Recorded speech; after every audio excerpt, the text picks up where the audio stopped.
I used to work late shifts at a diner in a small town. It wasn't the safest job, but it paid my bills, and I lived only a 15-minute walk away, so I usually walked home after closing.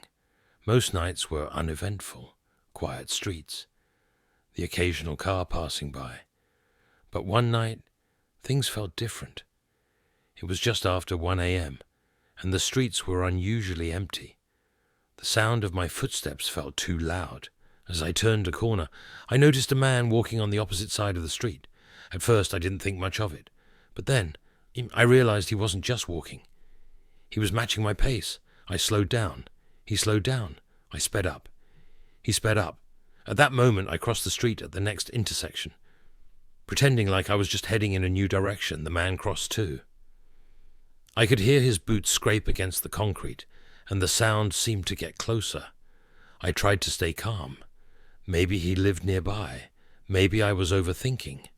But when I reached the gas station, that was usually closed at that hour, I glanced at the reflection in the glass door.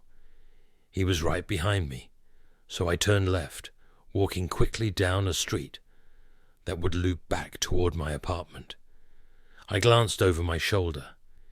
He turned left too. My throat tightened. I turned right. He followed again. By now panic had set in.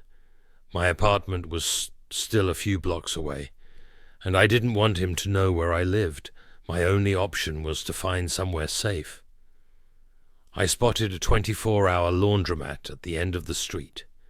Without hesitating, I pushed open the door and rushed inside.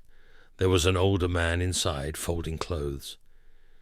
I sat down in a plastic chair, pretending to be waiting for my laundry. A minute later, the man who had been following me walked in. He didn't look around for a washer. He didn't bring clothes. He just stood there. His eyes locked onto me, and a slow smile crept across his face.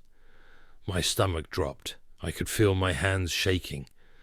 As I pulled out my phone, I wanted to call the police, but before I could, the man folding clothes looked up and asked loudly, "Do you need something, buddy?" The stranger just stood there, staring, before finally mumbling something under his breath and walking back out. I stayed in that laundry for over an hour, too terrified to leave. The older man ended up walking me home after I told him what happened. To this day, I don't know who that man was or what he wanted, but I can still picture his face. That disturbing smile burned into my memory, and now I never walk home alone that late at night again. I was house-sitting for a family friend while they were on vacation. The house wasn't huge, but it was old. Creaky wooden floors, doors that didn't quite close all the way, that kind of place. On my second night there, I went to bed around midnight. I turned off the TV, locked the front door, and checked all the windows before heading to the guest bedroom. I was scrolling on my phone when I heard it. A faint, raspy voice, coming from the floor. It said, "I know you're awake."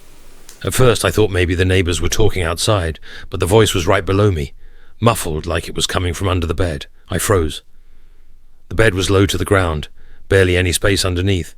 Then the voice came again. "You should look down here." I sat up, heart pounding, debating whether to grab my phone or run. I finally decided to turn on the flashlight.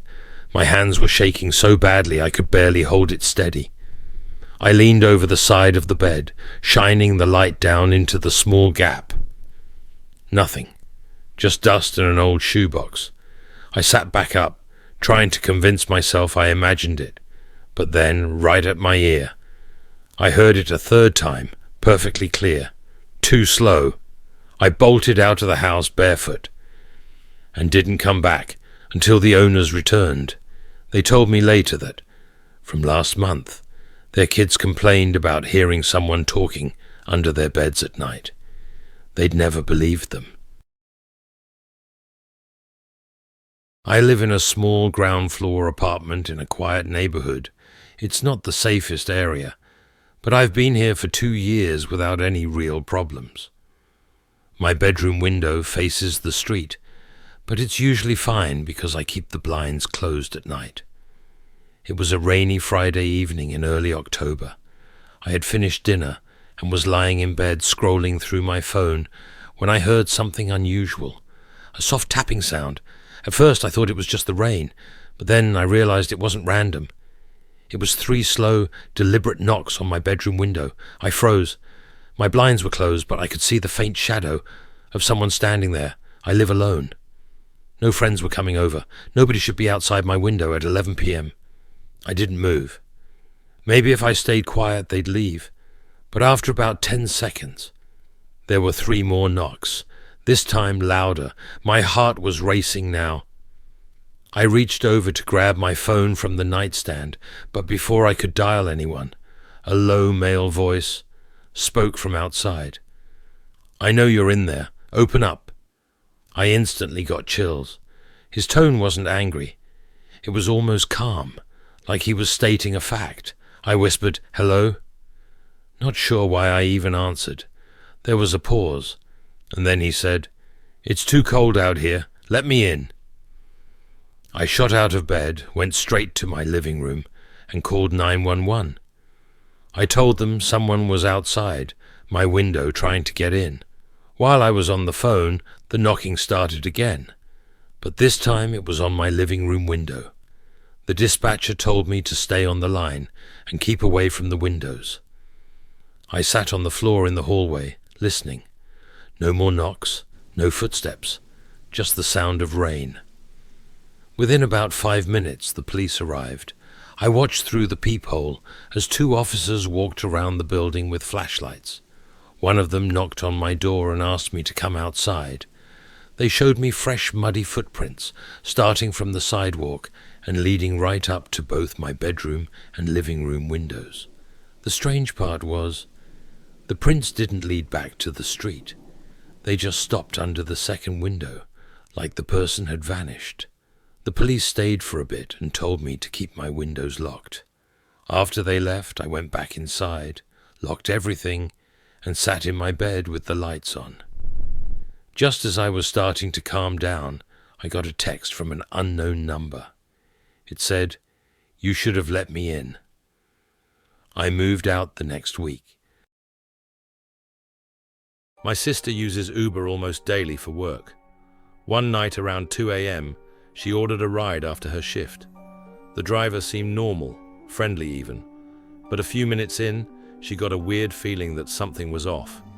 She kept glancing at the app. The profile photo was a clean-shaven man, maybe in his 40s, but the man driving her was scruffy, younger, and had a scar on his cheek.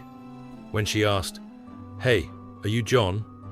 the name on the app, he smiled and said, "Yeah, that's me." But something about his tone made her skin crawl. She texted me, "This guy doesn't match his profile." About 10 minutes later, I got another text. "Someone else is in the back seat." I froze. She hadn't mentioned anyone getting in. She said she had looked in the mirror and saw the faint outline of a woman sitting behind her, dressed in black, not moving or speaking. When she turned around to look, the seat was empty. The driver just laughed and said, "You're seeing things." She told him to stop the car immediately. When he refused, she threatened to call the police right then. That made him slam the brakes and unlock the doors. She jumped out on the side of the road and ran toward a residential area. Luckily, there was a police station nearby. We later reported the ride. Uber confirmed the car was not linked to her account that night. The driver wasn't even an employee. Whoever that man was, he somehow cloned the info and posed as a driver.